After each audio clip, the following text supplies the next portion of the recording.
मुंख्लं जोहोलाव दि जाब्रांनि अन्थाइबारि माया क्लाबनि बानजायनायाव देग्लाय थामथि जोलुर बादायलायनाय बे जोलुर बादायलायनायाव आं गावखौनो खोब गोजोननाय मोनदों।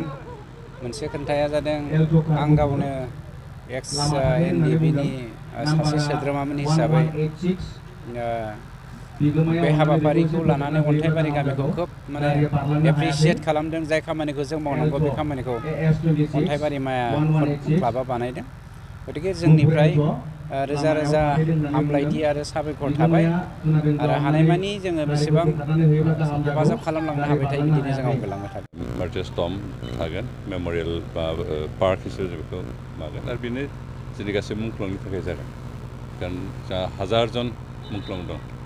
साफ्रोमनि थाखाय सेपारेट खालामनो पसिबल नङा सरकारबाबो इन्डिभिजुवेल हाखायानोसै सरकार हिसाबै हाया। बेनिखायनो जों एज ए हल माबानि थाखायनो बेखौ खालामदों आरो जों आसा खालामदों बेखौ जों बावैनो जाफुंहोगोन। फुटबलल' नङा जों गुबुन गुबुन खेलाबो जे डेभेलप खालामनो नाजागासिनो दं।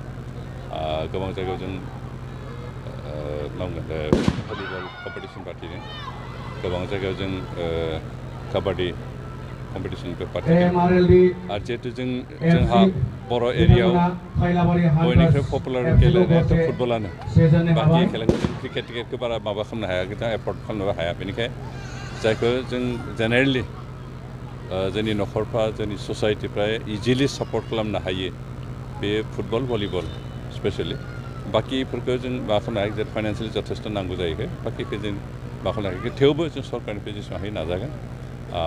जों बिभिन्न जायगायाव इनड'र स्टेडियाम, मिनि स्टेडियाम, माल्टि पार्पस जेनेबा डिस्ट्रिक्ट स्टेडियाम बायदिसिना गायसननो इतिमধ্যে हाबाफारि लादों। गामि गामिफ्राव थानाय फुटबल ग्राउन्डखौ डेभेलप खालामनो थाखाय एबार मोनसे समस्थ मोननै बिदि फुटबल ग्राउन्ड डेभेलप खालामनायनि मोनसे प्रजेक्ट जों बेखौ लादों आरो बेखौ जों फारि फारि खामानिफोरखौ मावलांगोन आरो बेखौ साक्सेस कमप्लिट खालामनायाव जोंहा बोसोरसेयाव जथेस्थ' टाइम नङा आरो जोंनो बेखौ जथेस्थ' सम नांगोन।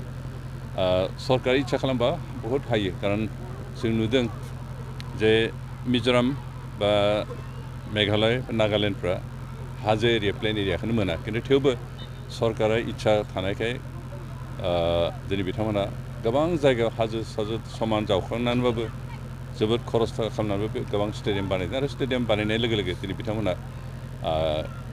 माबायानो जा मावगोन आर्चारियानो जा, फुटबलानो जा, भलिबलानो जा आरो गुबुन गुबुन खेलानि मोनसे नेसनेल लेभेलनि प्लेयार दिहुननो हादों।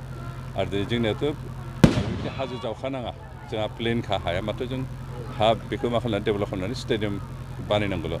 दा जों बेखिनिखौ सिगांनि सरकारफ्रा बेखौ बारा इन्टारेस्ट होआखिसै, जों खिन्थु एसे जेसेबां हायो इन्टारेस्ट होनानै खामानि मावनो ओंखारदों आरो जों आसा खालामो अन्तत' एटलिस्ट 10 इयार्सनि उनाव जोंनि ओनसोलनिफ्राय जों नेसनेल लेभेलनि प्लेयार दिहुननो हागोन। खारन इतिमধ্যে जोंहा सानै साथामसो दंखायोनोसै फुटबलाव, गुबुन खेलायाव गैथ'वा, खिन्थु बक्सिंआव दं जोंहा। बक्सिं, आर्चारि आरो माबाफोर जों नेसनेल लेभेलाव गल्ड मेडेल मोननाय गोबां प्लेयार दं आरो जों बाखि खेलफ्रावबो जों बिदि दिहुननो नाजागोन। नाथाय जोंहा समनि एसे नांबावगोन आरो इनफ्रास्ट्राकचार एसे नांबावगोन। बेनिफ्राय जोंनि गेलेग्राफोरखौ जों स्कप होनो हाबावनांगोन। बेखिनिखौ जों जोबनो हायैखाय जोंहा दा एसे लिमिटेड जानानै दं। दिनै मुंख्लं दि जाब्रांनि मुङै बेयावहाय जे मोनसे जोलुर बादायलायनाय होदों बेयो जोबोद मोजां जादों। दिनैहाय बिमा माइनावनिबो फुजा बा जों बेखौ लोखि फुजाबो होनो। गिबियावनो बे बेंटल ओनसोलनि रायजो राजाफोरनि आरो सारा बड'लेण्डनि रायजो राजाफोरनिसिम दिनै बिमा माइनाव फुजानि बा लोखि फुजानि गोसो गोरबोनि गाहाम हामलायनाय जासिहरग्रोबाय। आरो दिनै दि जाब्रां मुंख्लं दि जाब्रांनि जे बाव फुटबल होदों, जों गोदो खोनादोंसोमोन। जों दुलाराय बर' फरायसा आफादाव जेब्ला आनसलिक लेभेलाव दङमोन जों दि जाब्रांखौ खोनादोंमोन। बिथाङा सासे जोबोद गोहोगोरा, सासे जोबोद दावहारु, बयबो बिथांनि मुंखौ खोनाबानो गिख्रंजोबोमोन होननानै जों खोनादों। पुलिस मिलिटारिफ्राबो बिथांनि मुंखौ खोनाबा गियोमोन। इभेनखि बै समाव रिभलुसन जाफुबाय थानायाव बिथाङा जे जोंनि नेसनेल डेम'क्रेटिक फ्रन्ट अफ बड'लेण्डखौ दैदेनदोंमोन डिपुटि आर्मि चिफ होननानै, बिथां थानाय ओनसोलफ्राव आर्मि पुलिसफ्राबो अपारेसन खालामहैनो गियोमोन होननानै जों खोनादों। ख्रों बिथाङा सासे गोख्रों जोहोलावमोन बर' हारिनि। बिथाङा जे मुंख्लं जालांदों हारिनि थाखाय, बियो मोनसे हारिनि जोबोद गिदिर खहा। बिथाङा जुदि थांनानै थानायमोनब्ला हयथ' हारिनि जे थामोनथा, रैखाथि, मोनथाय, जौगानाय बेफोर गासैखौबो आरो गोजौआव लांबावनो हागौमोन।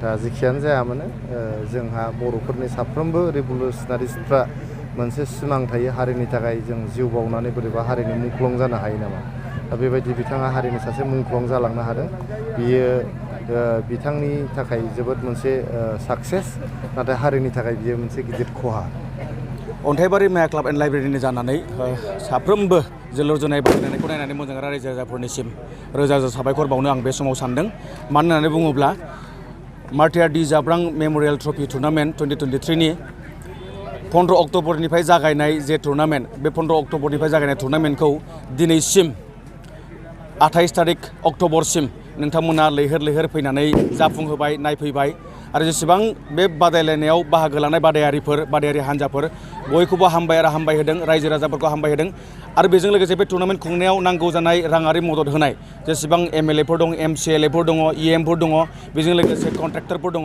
बेजों लोगोसे बिजनेसमेन दङ साख्रिआवलाफोर दङ गुबुन गुबुन बिथिङाव हेफाजाब होनाय जोंनि माइक जोंनि साउन्ड जोंनि पेन्डेल आरो बेजों लोगोसे मोसाखावरि हान्जा मेथाइ रोजाबगिरि आरो बेजों लोगोसे जोंनि मिडिया पार्टनारफोर साफ्रोमखौबो हामबाय आरो हामबाय होदों जे मार्टियार डि जाब्रांनि मुङाव होनाय बे टुर्नामेन्टखौ ग्रेन्ड साक्सेस खालामनायनि थाखाय गासैनिसिमबो बे टुर्नामेन्टखौ साक्सेस खालामना होनायखाय हामबाय आरो हामबाय होदों दिनै फाइनालमोन आरो फाइनालाव खैलाबारि हान्टार्स क्लाबजों लोगोसे बाहागो लादोंमोन A2 MRLD FC आरो दिनैनि बादायलायनायाव खैलाबारि हान्टार्स क्लाबा गरसे सोनो हादों आरो A2 MRLD FCआ गरनै सोनो हादों आरो बेबायदियैनो खैलाबारि हान्टार्स क्लाबा फार्स्ट रानार्स आपनि बान्थाखौ आवग्रिनो हाबाय आरो बेजों लोगोसे A2 MRLD FCआ देरहासार जानो हानाय बान्थाखौ आवग्रिनो हादों बिथांमोना देरहासार जानाया ट्रफिजों लोगोसे 50,000 रां बिथांमोना मोनलांबाय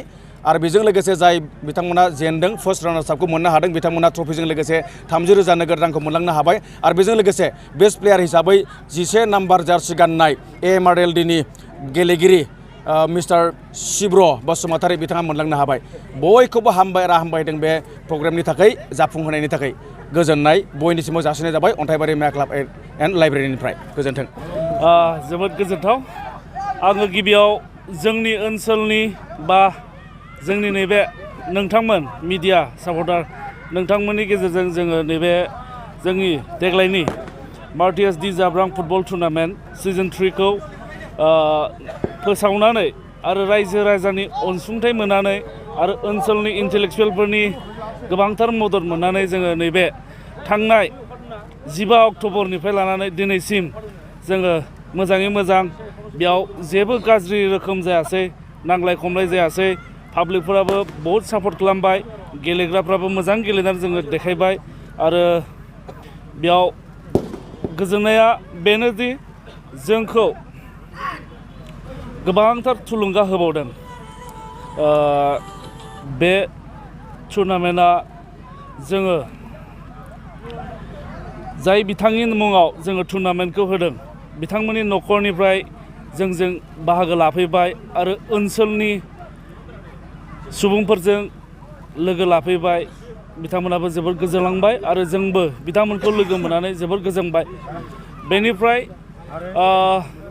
आङो गोबांथार हामबाय होबावो जोंनो गोबांथार डनेट खालामबाय रायजो राजाया जेरै जोंखौ हायाव जिरायनानै 50 रुपिस बेबो जोंनि थाखाय डनेसनसो आरो सियाराव जिरायनाय बेक्तिफ्रा जोंनो 100 रुपिस होनानै जोंखौ डनेट खालामबाय जों बेफोरबायदिजोंनो जोङो खेलाखौ सालायबोनो हादों स' साक्सेस जानायनि थाखाय जोबोद गोजोनो आङो अन्थाइबारि माया क्लाब आरो नैबे जोंनि टुर्नामेन्टनि साब कमिटिनि प्रेसिडेन्ट जानानै दिनैनि जोबथा बादायलायनायाव माननि आलासि दिनैनि जोबथा बादायलायनायाव जोंखौ मदद होफैनो आरो माननि आलासि महरै जोंनाव नुजाफैदों गाहायै राजु कुमार नार्जारि बिथाङा जोंनि गाहाय आलासिमोन आरो गेस्ट अफ अनार दानि डिपुटि चिफ जोंनि BTCनि गबिन्द चन्द्र बसुमतारी आरो खाथियाव थानाय जोंनि EM सार रन्जित बसुमतारी बिथांमोन आरो जेम्स सार जेम्स MCLA बिथांमोन आरो बिदिनो गोबांथार ओनसोलनि जेरै बेंटल कलेजनि प्रिन्सिपाल डक्टर रन्जित कुमार नार्जारि बिथांमोना जोंजों बाहागो लाफैदों